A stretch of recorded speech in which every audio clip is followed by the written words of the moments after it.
Welcome to Sports News. Nigeria's Quadri has once again shown his quality on the table tennis board after helping GD Toledo to retain the Portuguese Super Cup.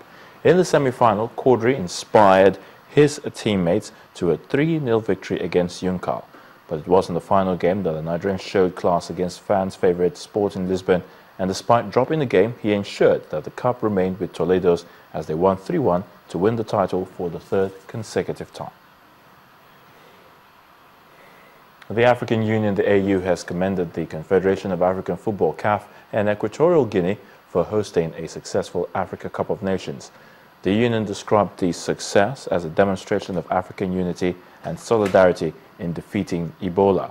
The tournament was hosted against the backdrop of fears of EVD, or Ebola virus disease, but the championship recorded no single case of the virus. Chairperson of the event, Nkosazana Zuma, congratulated the victorious Ivorian team and runners-up Ghana for their brilliant performances. Liverpool manager Brendan Rodgers says England's forward Raheem Sterling has been offered a lucrative deal to stay at Anfield for the foreseeable future. Rodgers confirmed that Sterling has made a remarkable improvement in his career and it will be good to keep such a player at the club. The 42-year-old is also hoping the 19-year-old winger Jordan Ibe would sign to stay with Liverpool soon.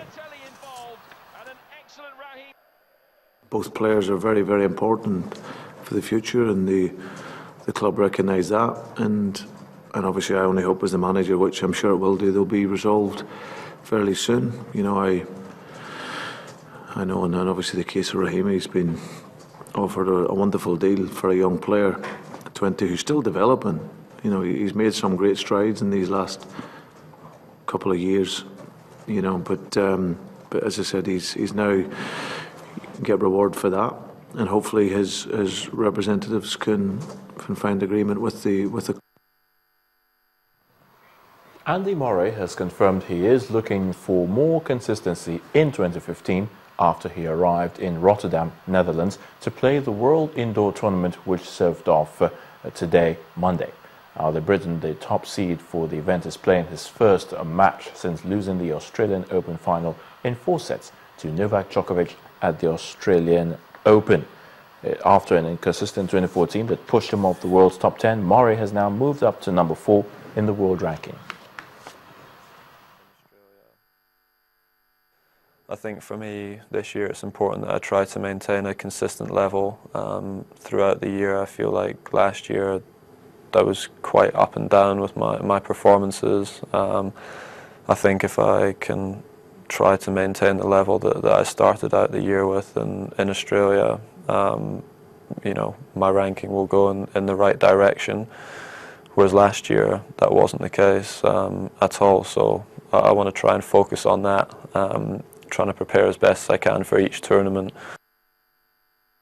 And teeing off to golf, Jason Day is looking forward to a good year after winning the Farmers Insurance Open title at Torrey Pines. The Australian won in a 4-man sudden death playoff, outlasting J.B. Holmes, Harris English and defending champion Scott Stallings. With the victory, the 27-year-old have now won 3 USPGA Tour trophies.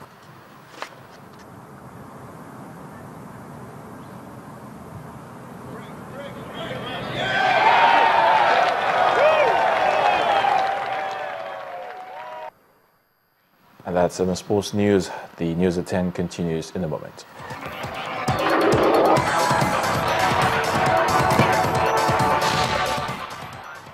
Militant group Boko Haram has continued activities in northern Cameroon. Reports say 20 people have been kidnapped after their bus heading towards the market was hijacked. The bus was seized near the border area of Koza and driven towards Nigeria's border. The attacks followed a series of assaults on the border towns of Bosso and Diffa in Niger. Boko Haram militants were reported to have targeted a prison in Diffa, but were repelled by soldiers from Niger and Chad. Nigeria's neighbors, Cameroon, Chad, Niger and Benin, have recently agreed to establish a force of 8,700 troops to suppress the militant group. Now, discussions between U.S. President Barack Obama and German Chancellor Angela Merkel have ended in Washington. Briefing reporters on the outcome, the U.S. is considering all options towards a peaceful resolution of the Ukrainian crisis, including the supply of arms to Ukraine. The latest diplomatic efforts come amid renewed fighting between Ukrainian government forces and pro-Russian rebels. Both President Obama and Chancellor Merkel agree that Russia violated commitments made at the last discussions in Minsk. Meanwhile, ISIS says airstrikes have killed former Taliban commander Mullah Abdul Rauf in Afghanistan. Cynthia Are has more. Well, thanks a lot. It emerged last month that Rauf had sworn allegiance to ISIS after falling out with the Taliban. Tribal elders in northern Helmand say a car carrying up to 6 people was destroyed while crossing the desert.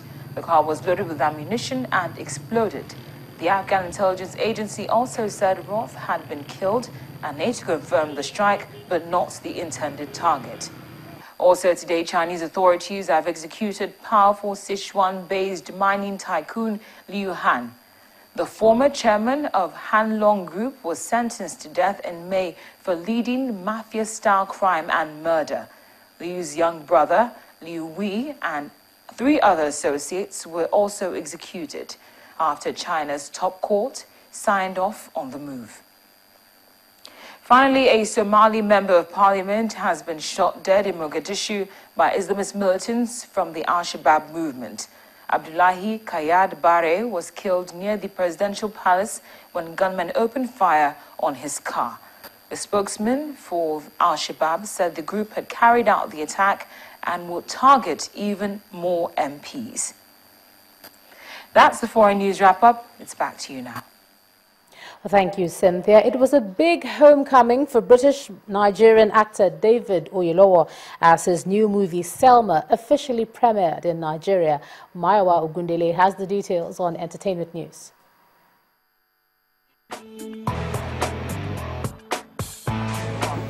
Well, thank you very much. Here are your trending entertainment stories.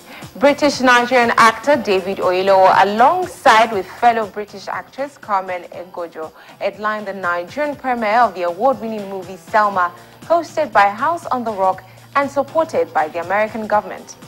Oyelowo, who played the historical character of Dr. Martin Luther King Jr., believes the movie is enriched with lessons that will help Nigeria archive a violence-free election if such lessons are learnt. I truly believe that love in the face of hate, in the face of prejudice, is a universal truth that crosses color lines, religious lines, borders. And so for me, what Dr. King was preaching, what he was advocating for before he was cut down in 1968, was the fact that in God's eyes we are all equal. God loves us all, and that love that he has for us is the love that we have to have for one another. And so for me, to find a way whereby, like Dr. King said, love can overcome hate is going to be an incredible thing for this nation and the world generally. And of course, Nollywood has reacted to the premiere of Selma as well as David Oyelowo's visit. Speaking to Entertainment News, actor Osi Ukeje said Oyelowo's career is one worthy of emulation, while veteran actor Joke Silva is full of excitement that a Nigerian gets to play Martin Luther King Jr. The lead character, Martin Luther King, who is played by a Nigerian, I mean, I'm just excited to bits. I think he has a presence for every role that he has ever done. I like the fact that he's able to switch very easily. Selma was relevant, you know, to the moment like this and the time of Martin Luther King, and it's even more relevant to us in a time such as this when we are preparing for election. I have not seen the movie, but I know it's about Martin Luther King, who preached peace. And as far as this country is concerned, it is most timely. Newcomer British soul singer Sam Smith dominated the Grammy Award ceremony held over the weekend, winning 4 major honors, including Record and Song of the Year for his anthem, Stay With Me. Also, Benenoa singer Angelique Kidjo won a 2nd Grammy Prize in the Best World Music Album for her album Eve, which is dedicated to African women. Well, that's it on Entertainment News. Thank you for watching. Let's head back for the main news.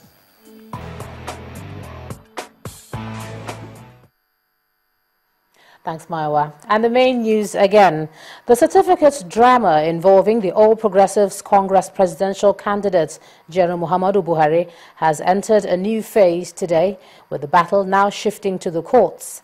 Barrister Max Ozwaka approached the Federal High Court Abuja, seeking a pronouncement on the eligibility of General Muhammadu Buhari to contest the election.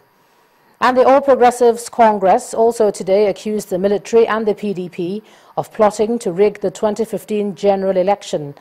But the military in response dismissed the allegation, telling the APC not to drag it into politics. Well, that's the news at 10 tonight. Thanks a lot for staying with us. I'm Ijeoma Onyato.